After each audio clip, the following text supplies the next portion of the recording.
चलिए शुरुआत करते हैं आज की न्यूज़पेपर की। सबसे पहले हम देखेंगे वर्ल्ड जियोग्राफी मैप वाले पोर्शन को। इसके अंतर्गत आज हम करेंगे कालाहारी डेजर्ट को।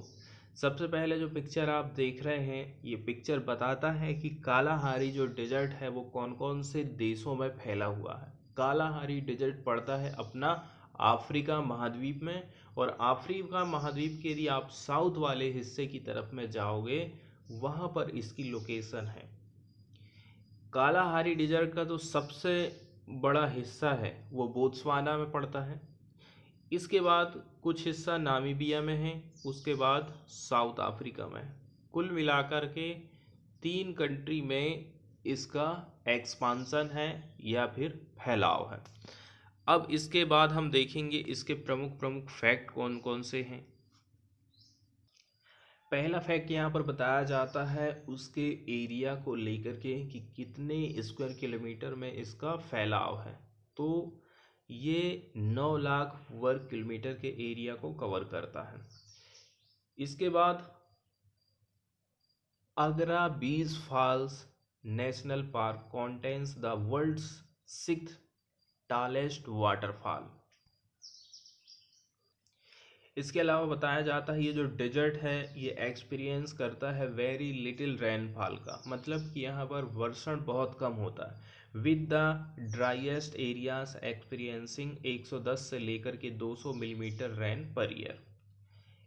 इसके अलावा Brandberg mountain is the highest point in the park featuring at altitude of 8550 feet, मतलब कि 2610 मीटर। इसके अलावा यहाँ पर बताया जाता है कि ये जो कालाहारी है ना, ये सेकंड लार्जेस्ट डेजर्ट है on the continent of Africa. Africa का सेकंड सबसे बड़ा लार्जेस्ट जो डेजर्ट है वो कालाहारी है। Only trailing behind the Sahara. ठीक है, सहारा के बाद किसका नंबर लगता है? कालाहारी का।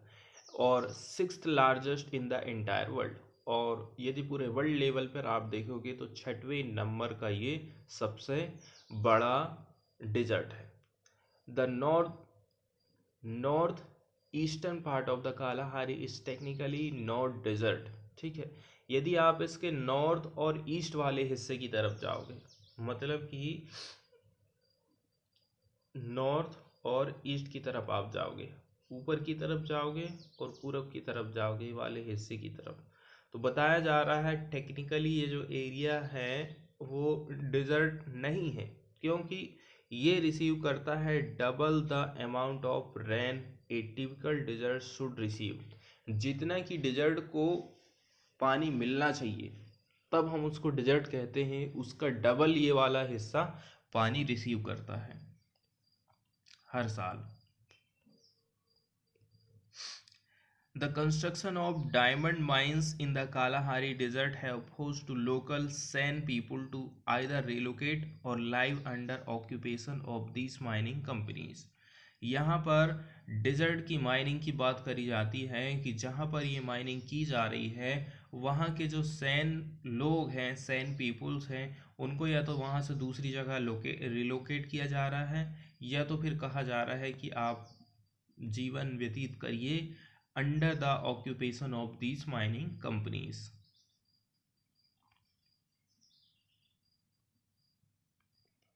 मैप वाला हिस्सा यहाँ पर हमारा कवर हो गया। इसके बाद हम चलते हैं पीआईबी की वेबसाइट की तरफ और देख लेते हैं पीआईबी में कौन कौन सी इंपॉर्टेंट न्यूज़ आई है। तो पहली जो न्यूज़ आई है वो आई है मिलन एक्सरसाइज 2022।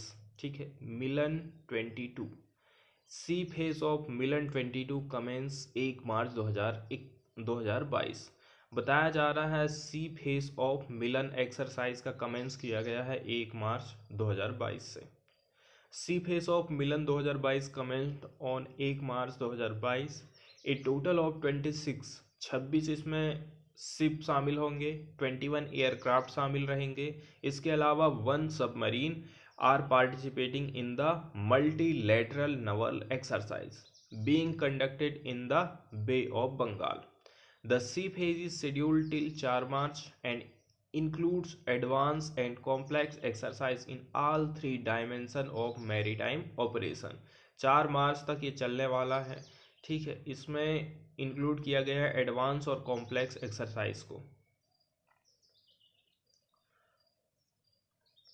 इसके अलावा यहाँ पर बताया जा रहा है the sea phase of Milan aim to enhance interoperability and maritime cooperation. इसके साथ साथ में बेस्ट प्रैक्टिस को शेयर करना है एमंग द पार्टिसिपेटिंग नेवीज, जो भी नेवीज इसमें शामिल हो रही है उनके बीच में। इसके अलावा यहाँ पर बताया जाता है the schedule includes weapon firing. इसके अलावा seamanship evolution, advance anti submarine warfare exercise, cross deck helicopter landing. इसके अलावा simulation of complex operational scenarios and tactical manoeuvres. ये पिक्चर यहाँ पर दिखाया जा रहा है। तो ये तो था मिलन 2022 एक्सरसाइज। मिलन अभ्यास के बारे में यदि कुछ बेसिक पॉइंट यदि हम देखें, ठीक है, तो जो 2022 का सब्जेक्ट है वो है कैमराडरी, सामंजस्य और सहयोग है। मतलब कि भारत को बड़े पैमाने पर दुनिया के लिए एक जिम्मेदार समुद्री शक्ति के रूप में हमें पेश करना है। अभ्यास का उद्देश्य है अनुकूल सेनाओं के बीच पेशेवर बातचीत के माध्यम से परिचालन कौशल को बेहतर बनाना, सर्वोत्तम प्रथाओं और प्रक्रियाओं को आत्मसात करना और समुद्री क्षेत्र के सैद्धांतिक शिक्षा को सक्षम बनाना है। मिलन एक्सरसाइज की हिस्ट्री को यदि हम देखें तो ये 2 साल में आयोजित किया जाता है। इसकी शुरुआत 1995 में अंडमान और निकोबार में की गई थी। इसकी स्थापना के बाद से ये आयोजन 2001, 5, 2016, 2020 को छोड़ करके हर 2 साल में आयोजित किया जाता है, जबकि 2001 और 2016 के संस्करण अंतर्राष्ट्रीय फ्लीट समीक्षाओं के कारण आयोजित नहीं हो पाए थे। 2005 की सुनामी के कारण, ठीक है, 2005 के संस्करणों को 2006 में पुनर्निर्धारित करा गया। इसके अलावा कोरोना के कारण मिलन 2020 को हम 2022 में कर रहे हैं। इसके बाद वाली न्यूज़ हम पीआईबी से देखेंगे। एनडीआरएफ, राष्ट्रीय आपदा अनुक्रिया बल जिसको हम कहते हैं, ठीक है, तो नेशनल डिजास्टर रिस्पांस फोर्स जिसकी स्थापना हुई थी 2006 में, ठीक है, ये गवर्नमेंट ऑफ इंडिया के अंतर्गत आता है। हेडक्वार्टर की यदि हम बात करें तो एनडीआरएफ हेडक्वार्टर अंत्योदय भवन नई दिल्ली में है, ठीक है। और यदि हम ये किसके अंडर में आता है ये यदि देखें तो मिनिस्ट्री ऑफ होम अफेयर के अंतर्गत ये काम करता है। एनडीआरएफ की बात करें तो जैसा कि इसके नाम से ही क्लियर हो जाता है कि ये जब भी कोई डिजास्टर आएगा तो उससे हम कैसे करके निपट सकते हैं, इसके लिए जो संस्था बनाई गई है उसका नाम एनडीआरएफ रखा गया है।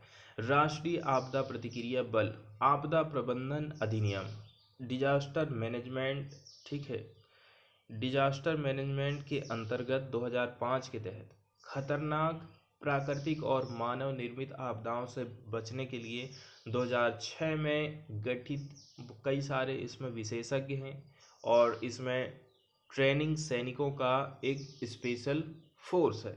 इसका मुख्यालय अंत्योदय भवन नई दिल्ली में है, इसको हम देख चुके हैं।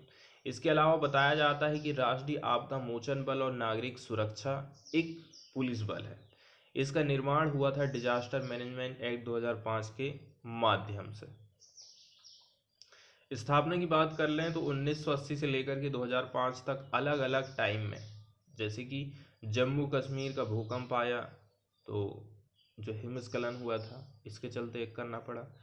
उत्तराखंड, गुजरात और महाराष्ट्र में भूकंप आया तब हम मजबूर होना पड़ा। असम, बिहार और महाराष्ट्र में बाढ़ आई थी। पश्चिम बंगाल और उड़ीसा में आए चक्रवात, भोपाल गैस त्रासदी हो, आंध्र प्रदेश, केरल, तमिलनाडु और अंडमान निकोबार की सुनामी की वजह से जो बहुत ज़्यादा जान माल की हानि हुई थी।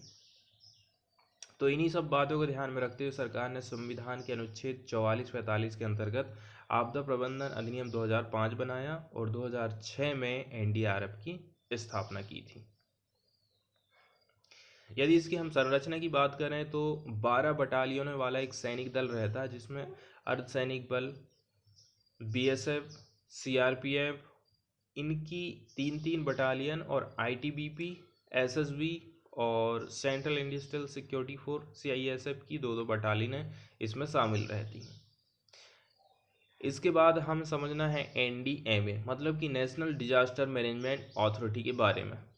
तो ये NDMA के अंतर्गत काम करता है और जो आपदा प्रबंधन के लिए सुविधा योजना दिशा निर्देश इसको तैयार करेगा, और ये दोनों केंद्रीय गृह मंत्रालय के अंतर्गत काम करते हैं। इसका अध्यक्ष देश का गृह मंत्री होता है। भारत में आपदा प्रबंधन की सबसे बड़ी संस्था होती है NDMA और इसका अध्यक्ष है देश का प्रधानमंत्री। वहीं NDRF के शीर्ष अधिकारी को डायरेक्टर जनरल हम कहते हैं। NDRF के डायरेक्टर जनरल IPS अधिकारी होते हैं। जो भारतीय पुलिस बलों मतलब IPS में से इनका सिलेक्शन किया जाता है। डायरेक्टर जनरल सेना के 3 स्टार वाले जनरल की तरह वेशभूषा और बिल्ला पहनते हैं, बैज जिसको कहते हैं। तो इसमें क्या होता है ना, NDRF में डायरेक्टर जनरल के साथ साथ में कई सारे इंस्पेक्टर जनरल और उप इंस्पेक्टर जनरल शामिल रहते हैं, डिप्टी IG। इनकी भी वही सैनिक की तरह वेशभूषा और पदवियां होती हैं। इसके बाद हम चलते हैं द हिंदू की तरफ में और देख लेते हैं फ्रंट पेज से प्रमुख प्रमुख खबरों को। फ्रंट पेज पर ही यहाँ पर बताया जा रहा है इंडियंस जो भी लोग यूक्रेन में फंसे हुए हैं उनको कहा गया है कि आप जो है खार्किव को जल्द से जल्द छोड़ दीजिए। और इसमें अच्छी बात ये है कि रसिया भी इंडियंस की हेल्प कर रहा है, वो भी हमारे नागरिकों को निकालने के लिए काफ़ी हद तक आगे आकर के काम करेगा, ऐसा उसकी तरफ से स्टेटमेंट आया था। इसके अलावा यूनाइटेड नेशन की जनरल असेंबली ने रसिया को कहा है कि आप अपने जो ट्रूप्स हैं उनको पीछे हटाइए या फिर वापस लेकर के जाइए और युद्ध खत्म करिए। यूनाइटेड नेशंस की जनरल असेंबली ने कहा है रसिया को कि आप जो है अपनी ट्रूप्स को पुल बैक करें या फिर वापस लेके जाएं।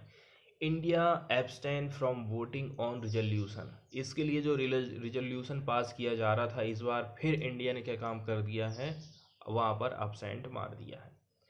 India once again absent as the United Nations General Assembly UNGA voted 141-5, 35 member abstains रहे थे to condemn Russia's invasion of Ukraine, calling upon Moscow to unconditionally withdraw its troop. कोई भी शर्त के बिना ही आप अपनी सेना को वापस ले लीजिए, यूनाइटेड नेशन कह सकेगा। Voting on the resolution occurred after representative of more than 120 countries territory और association made remark over 2 days at a special emergency session of UNGA का स्पेशल सेशन बुलाया गया था, उसमें 120 कंट्री शामिल थी। The session was convened after a similar resolution fail to pass the United Nation Security Council. UNSC में एक resolution pass किया गया था, वो फेल हो गया फ्राइडे के दिन when Russia exercised its veto, और रसिया ने वीटो का यूज़ कर लिया था। इसके बाद बताया जा रहा है जो रिजोल्यूशन है को sponsored by 96 countries condemn the 24 February special military operation को इन्वाजन बाय द रसिया, जो उसने अतिक्रमण किया था उसका कंडेम किया गया, आलोचना किया गया। It is not territory acquired through force will be recognise and calls for Russia to immediately completely and unconditionally withdraw. आप यदि मिलिट्री के माध्यम से 1 इंच भी जगह ले रहे हो ना तो उसको हम रिकॉग्नाइज नहीं करेंगे और आपको इमीडिएटली कंप्लीटली और रिकंडीशनली विथड्रॉ करना है फ्रॉम यूक्रेन से। चूँकि न्यूज़ आई है जनरल असेंबली से लेकर के यूनाइटेड नेशन की जनरल असेंबली, जिसको शॉर्टकट में UNGA हम कहते हैं, is the main policy making organ of the organisation. Policy निर्माण करने का सबसे मेन जो ऑर्गन है वो कौन है, UNGA। इसमें कंप्राइज है all member state. It provides a unique forum for multilateral discussion. बहुत सारे लोग मिलकर के किसी भी विषय पर चर्चा करते हैं। Of the full spectrum of international issue का कवर किया जाता by the charter of United nation. Each of 193 member state of the United Nations has an equal weight. सबको एक एक वोट मिला है। इसके अलावा बताया जा रहा है UNGA आल्सो मेक्स की decision for UN including appointing the secretary general on the recommendation of security council. Security council के लिए सेक्रेटरी जनरल का अपॉइंटमेंट कैसे होगा, कौन करेगा? Electing the non permanent member of security council. Security council के non permanent member को भी इलेक्ट करने का ये काम करती है। इसके अलावा approving the United Nations budget. आगे बताया जाता है the assembly meet in regular session from सितंबर से लेकर के दिसंबर हर साल and thereafter as required, और जब कभी ज़रूरत पड़ी तो इसकी बैठक हो जाती। ठीक है।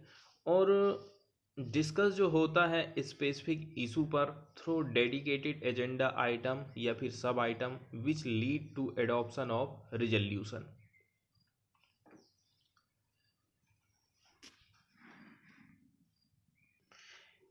नेक्स्ट जो न्यूज़ है वो हम देखने वाले हैं, इंडिया किस प्रकार से ट्रांसफॉर्मिंग कर रहा है, किसमें? ऐप इनोवेशन हब के रूप में।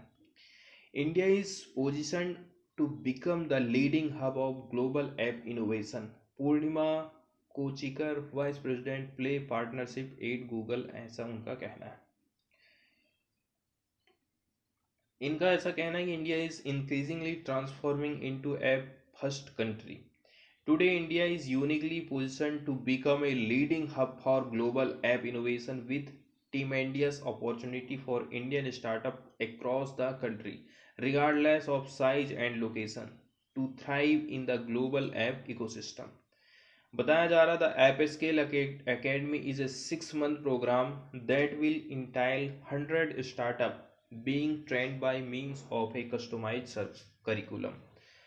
ऐप स्केल अकाडमी आखिर क्या चीज़ है? ये 6 महीने का प्रोग्राम है जो कि जिसमें शामिल है 100 startup being trained by means of a customised curriculum.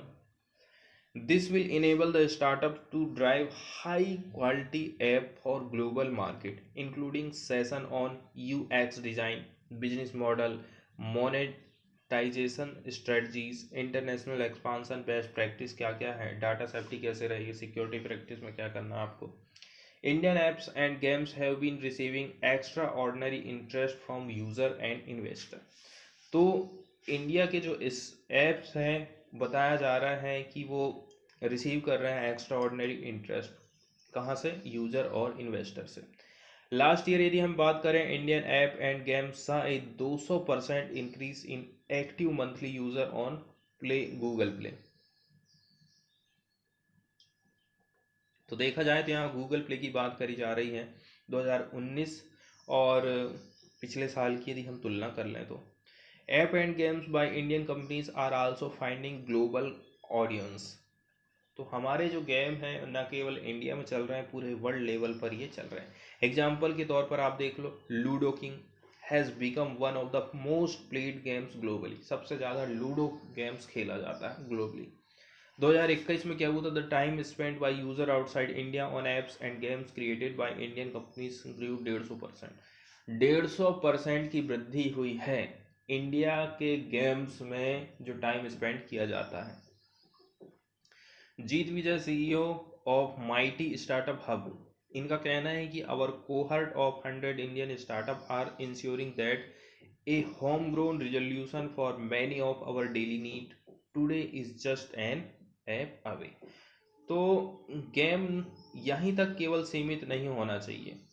ठीक है, मतलब कि ऐप जो इनोवेशन की हम बात कर रहे हैं वो केवल गेम तक सीमित नहीं होना चाहिए, ये आगे बढ़ कर के रोजगार और एजुकेशन तक भी इसका बढ़ावा जरूरी है। नेक्स्ट जो न्यूज़ हम देखने वाले हैं वो देखेंगे हम केरल की सिल्वर लाइन प्रोजेक्ट के बारे में, क्या क्या इसके फीचर हैं, क्या क्या चैलेंजेस हैं इस रेलवे प्रोजेक्ट के। ठीक है, तो what is the Silver Line project? सबसे पहले तो हमें ये समझना है। The project entails building a semi high speed railway corridor. इसके अंतर्गत में हाई स्पीड रेलवे कॉरिडोर बनाया जाएगा। ठीक है, एक प्रकार से रेलवे की पटरी बिछाई जाएगी through the state, linking it's south वाला एंड और स्टेट की कैपिटल तिरुवनंतपुरम को। ठीक है, साउथ की तरफ चले जाओगे आप केरल के तो साउथ को तिरुवनंतपुरम से जोड़ा जाएगा with its northern end of Kasaragod. ठीक है, इसका जो नॉर्दर्न एंड है कसारगोड, मतलब तिरुवनंतपुरम होते हुए कसारगोड तक ये लाइन जाने वाली है। इसके अलावा यहाँ पर बताया जाता है the line is propose to be 529.45 kilometre लंब। इसकी लंबाई रहेगी 529 किलोमीटर, कवर करेगी 11 जिलों को, 11 स्टेशन इसमें होने वाले। When the project is realized, one can travel from Kasaragod से लेकर के Thiruvananthapuram in less than 4 hour। 4 घंटे से भी कम का टाइम लगेगा कसारगोड से लेकर के तिरुवनंतपुरम को। ठीक है, और स्पीड यहाँ पर बताई जा रही 200 किलोमीटर प्रति घंटा। The current travel time on the existing Indian railway network वो है 12 घंटे। The deadline for the project being executed by the Kerala rail development corporation limited इस 2025 तक हम ये काम कर देंगे। KRDCL इस काम की जिम्मेदारी ले रहा है। ठीक है, KRDCL या फिर के rail is a joint venture between Kerala और सेंट्रल गवर्नमेंट, दोनों के बीच में ये जॉइंट है। अब इस प्रोजेक्ट की आखिर ज़रूरत क्या है, तो वही बात है कि टाइम ज़्यादा लग रहा है और जो पुराना रेलवे सिस्टम है, ठीक है, वो काफ़ी टाइम को कंज्यूम करता है, और यही सब बातें हैं जिसके चलते चलते इसको लाया गया है। हमें जो है जल्दी जल्दी यात्रा करना है, फास्टर मूवमेंट करना है, इसके लिए ये बढ़िया है। This will turn reduce the time. ठीक, इसके अलावा जो भीड़ भाड़ है उसको हम कैसे कम कर पाएंगे और एक्सीडेंट भी इससे रिड्यूस हो पाएगा, ये सब आर्ग्यूमेंट इसके लिए दिए जाते हैं। तो ये तो था सिल्वर लाइन प्रोजेक्ट। न्यूज़ की यदि हम बात करें तो बताया जाता है delay in central node A dampener on silver line. Central government की जब इसको अनुमति नहीं मिल पा रही है तो इसीलिए इसके कामकाज में देरी जा रही है सिल्वर लाइन प्रोजेक्ट में। The work on the Silver Line semi high speed railway project is likely to run into rough weather if the center continues to drag its feet on granting final permission to it। यदि केंद्र सरकार के साथ में भी मिलकर बना रहे हैं, केंद्र सरकार ही यदि इसको अनुमति देरी से देगी तो इस काम में भी देरी होने वाली है। अभी प्रेजेंट की यदि हम बात करें, joint inspection by the Kerala rail development corporation और southern railway is under way. अभी तो इंस्पेक्शन भी जो है अंडर वे में है। ठीक है, as part of making a land plan for the project. Land plan देखना है ना सबसे पहले। The land plan which will ascertain the extent of railway land to be acquired for project is expected to be completed in 2 months। इसके बाद हम एक news देखने वाले हैं जो कि स्टडी आई है, 9 in 10 Indians think wife must always obey husband. ठीक है, 10 में से 9 लोगों का कहना है, ठीक, 9 in 10 कि वाइफ को हमारी हस्बैंड की बात मानना चाहिए। Pew centre report on gender roles released, तो ये जेंडर इक्वालिटी को बताती है। While Indians accept women as political leader, they mostly favour traditional gender roles in family life, says report. Report क्या कह रही है कि हमारा देश ये एक्सेप्ट कर रहा है कि वुमेन जो है पॉलिटिकल लीडर बन सकती है, लेकिन वो इस बात को भी मोस्टली फेवर करते हैं ट्रेडिशनल जेंडर रोल को इन फैमिली लाइफ। फैमिली लाइफ में जो पहले से उनकी परंपरा चली आ रही, जो रोल चला आ रहा है, उसको सपोर्ट करते हैं, ऐसा कहना है Pew Research Center, Washington DC based एक नॉन प्रॉफिट संस्था। स्टडी का टाइटल है how Indians view gender role in families and society. इसको रिलीज किया गया था 2 मार्च को। ठीक है, is based on a survey of 29,999 Indian adult conducted किया गया था नवंबर 2019 से मार्च 2020 तक। रिपोर्ट के अकॉर्डिंग बात बताई जाती है, जबकि 55% ऑफ इंडियन ये बिलीव करते हैं कि मैन और women make equally good political leader. ठीक है, 9 in 10 Indian agree with the notion that a wife must always obey her husband. 10 में से 9 लोग का ऐसा कहना है कि पति जो भी कहेगा पत्नी को वो सब बातें मानना चाहिए। ट्रेडिशनली नॉर्म्स की यहाँ पर बात कही जाती है, Indian women are only slightly less likely than Indian man to agree with this sentiment. ठीक है, और जो इंडियन वुमेन है ना, और वो ज़्यादा कुछ अंतर यहाँ पर खास दिखाई नहीं देता इस सेंटीमेंट से। Allow most Indian expressed egalitarian view on gender role. देखो 62% का कहना है कि both man and women should be responsible for child care. बच्चों की देखभाल करना है, दोनों की जिम्मेदारी है। Traditionally norm still held away with 34% convince that child care should be handled primarily by women. 34% लोगों का कहना है कि बच्चों की देखभाल मम्मी को करना चाहिए। ठीक इसी प्रकार की बात कहा जाता है स्लिम मेजॉरिटी, मतलब 54% का कहना है कि बोथ मैन और women should be responsible for earning money. 54% ऐसा है, उनका कहना है कि दोनों को पैसा कमाना चाहिए। एस मैनी एस 43 ये बिलीव करते हैं कि earning an income is mainly obligation of man. 43% लोगों का कहना है कि ये काम है पुरुषों का। 80% इंडियन एग्री हुए हैं with the idea that when there are few job man should have more right to job than women. यदि जॉब कम है उस टाइम में ये पुरुष का अधिकार है कि उसको जॉब करना चाहिए। While Indian valued both sons and daughters, 94% का कहना है very important for a family to have at least one son with corresponding figures for daughter being 90%।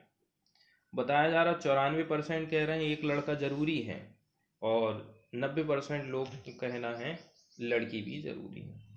64% Indian also said that sons and daughters should have equal right to inheritance from parent, लेकिन 4 in 10 adults says that sons should have the primary responsibility to care for aging parent. Only 2% said same about daughter.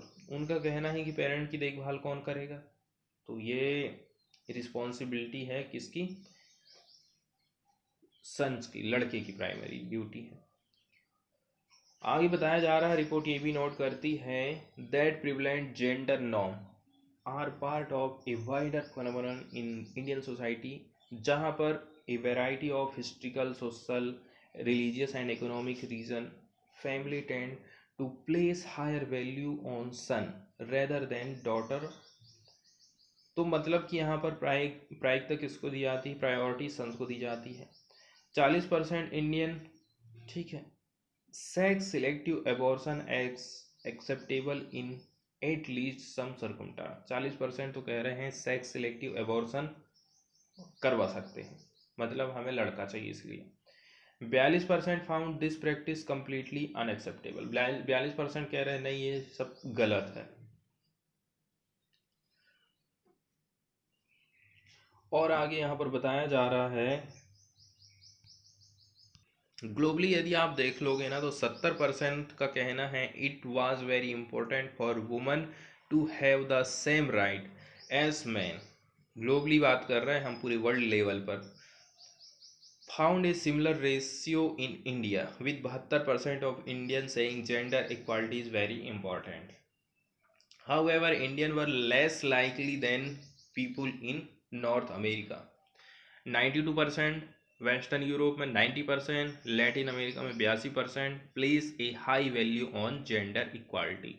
इतनी ज़्यादा जो लोग हैं वो वहाँ पर support करते हैं जेंडर इक्वालिटी को, और हमारे यहाँ पर 74%, सबसे ज़्यादा नॉर्थ अमेरिका में। They were more likely to do so compare to sub Saharan Africa, यहाँ पर भी ये कंडीशन बताई जाती है, ठीक है। अफ्रीका में 48% और अफ्रीका रीजन में 44%। South Asia Indians were more likely to bat for gender equality than Pakistan, ठीक, 72% से लेकर के 64%। The survey found that Indian with a college degree were less likely to hold traditional views on gender role. Although this did not extend to all gender related issues. Explain वाले page से हम IPCC के बारे में देखेंगे तो सबसे पहले बेसिक जानकारी हो जाए आईपीसीसी के बारे में। Intergovernmental Panel on Climate Change बताया जा रहा है it is the international body for assessing the science related to climate change.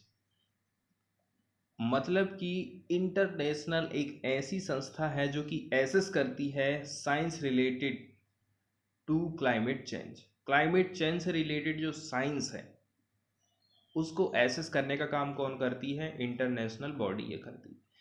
इसको सेटअप किया गया था 1988 में वर्ल्ड मीटियोलॉजिकल ऑर्गेनाइजेशन WMO के द्वारा और UNEP United Nations Environment Programme के माध्यम से to provide policy makers with regular assessment of scientific basic of climate change. Climate change जो आ रहा है उसका सही वैज्ञानिक तौर से अनुमान लगाना, उसका क्या असर होने वाला है, ठीक है, फ्यूचर के रिस्क क्या क्या है, इसके अलावा option for adaptation and mitigation, हम उस क्या एडॉप्ट करें, कैसे इसको मिटिगेट करें। IPCC assessment provide a scientific basis for government at all level to develop climate related policy and they underline negotiation at UN climate conference, United Nations Framework Convention on Climate Change। अब ये जो report जारी करती है उसके बारे में बताया जाता है एवरी फ्यू ईयर्स, लगभग 7 साल हो चुके हैं, the IPCC produce assessment report that are most comprehensive scientific evaluation of the state of Earth's climate। हर साल ये जारी करता है every few years। So far 5 assessment report have been produced। the first पहली जो थी वो उसको रिलीज किया गया था 1990 में, 5वें नंबर की थी 2014 में आई थी, the run up to the climate change conference in Paris. Assessment reports by 3 working group of scientists, working group first, second और third। पहले नंबर का group deal with scientific basis for climate change को, second वाला group क्या काम करता है? Looks at the likely impact, vulnerabilities और एडाप्शन इशू को लेकर के। तीसरा जो ग्रुप है वो डील करता है actions that can be taken to combat climate change, कौन कौन से कदम हैं जो कि हम उठा सकते हैं। तीसरे नंबर का ग्रुप ये देखने का काम करता है। हाल ही में IPCC की रिपोर्ट जारी हुई थी, उसको हमने न्यूज़ में अच्छे से कवर भी किए थे, तो उसी को लेकर के और भी कुछ बातें यहाँ एक्सप्लेन करने की कोशिश की जाती। IPCC से हाल ही में जो रिपोर्ट जारी की है वो और भी ज़्यादा वार्निंग दे रही है क्लाइमेट चेंज को लेकर के। तो the scientific assessment is that between 3.3 और 3.6 billion people live in areas that are highly vulnerable to climate change. 3.3 से 3.6 बिलियन लोग ऐसी जगह पर रह रहे हैं जो कि क्लाइमेट चेंज में एकदम सबसे ज़्यादा वनरेबल माना जाता है, मतलब कि एकदम खतरनाक कंडीशन है, क्लाइमेट चेंज से ये लोग प्रभावित हो सकते हैं। This includes people living along coastline, ऐसे लोग जो कि समुद्र के किनारे रह रहे हैं, वो तो सबसे ज़्यादा साइक्लोन और फ्लड से उनकी जाने जाने वाली। करेंटली यदि हम बात कर लें 3% और 14% of the entire world's population face a very high risk of extinction, क्योंकि even at 1.5 degree centigrade with devastating losses at higher temperature. Higher temperature के कारण लॉस जो हो रहा है वो 3 से 14% लोग फेस कर रहे हैं वर्ल्ड लेवल पे, जबकि अभी टेम्परेचर खाली 1.5 डिग्री सेंटीग्रेड बढ़ेगा। Climate resilient development is the answer, तो इसका उत्तर आखिर है क्या?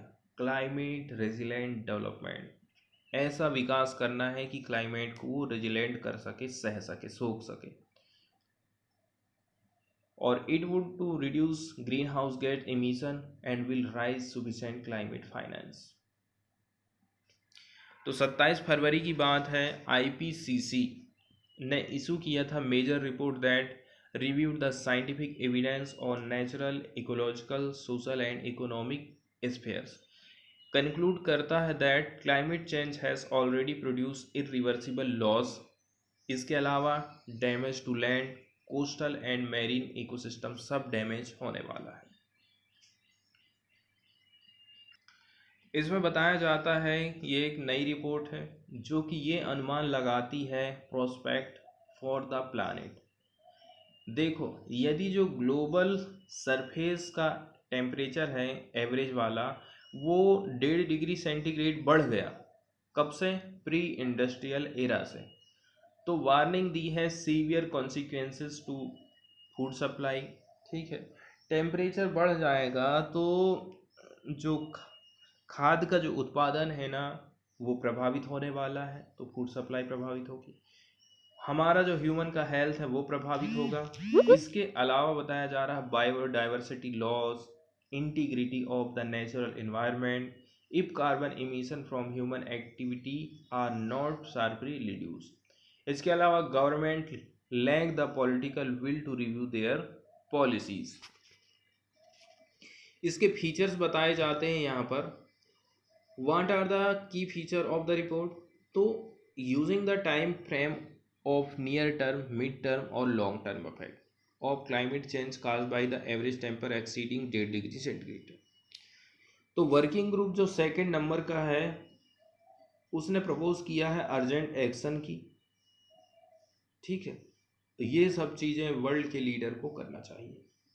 वर्किंग ग्रुप सेकंड जिसने टाइटल दिया है impact adaption and vulnerability is among 3 specialist publication that contribute to overall assessment report 6 of the IPCC due in सितंबर 2022 और एक रिपोर्ट पिछले साल पर रिलीज हुई थी।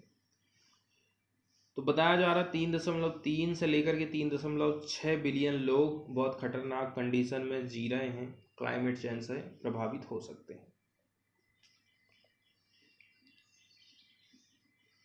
क्लियरली यदि हम बात कर लें तो इंडिया है सेविरल पॉपुलेशन कोस्टलाइन सिटीज, समुद्र की तट पर बहुत सारे लोग रहते हैं, सिटी बसी हुई है, मुंबई है, चेन्नई है, which play an important role in manufacturing, export और सर्विस।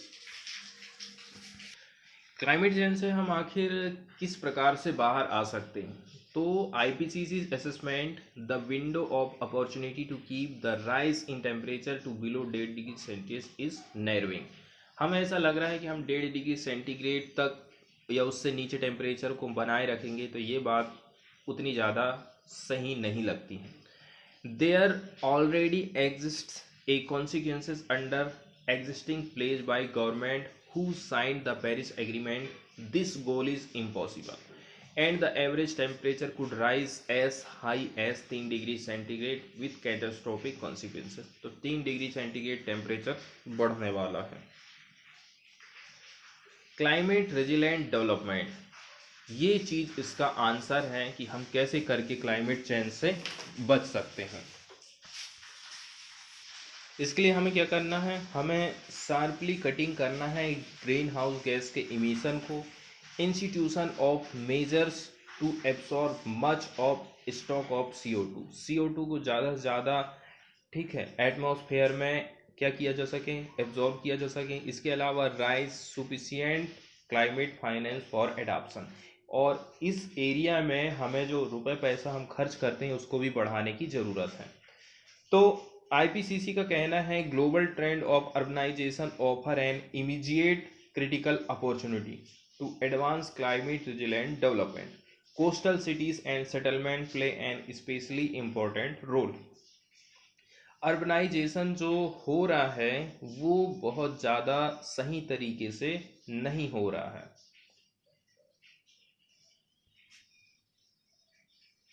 जैसे कि यहाँ पर बताया जाता है रॉन्ग पॉलिसीज इन एरियाज जैसे कि हाउसिंग।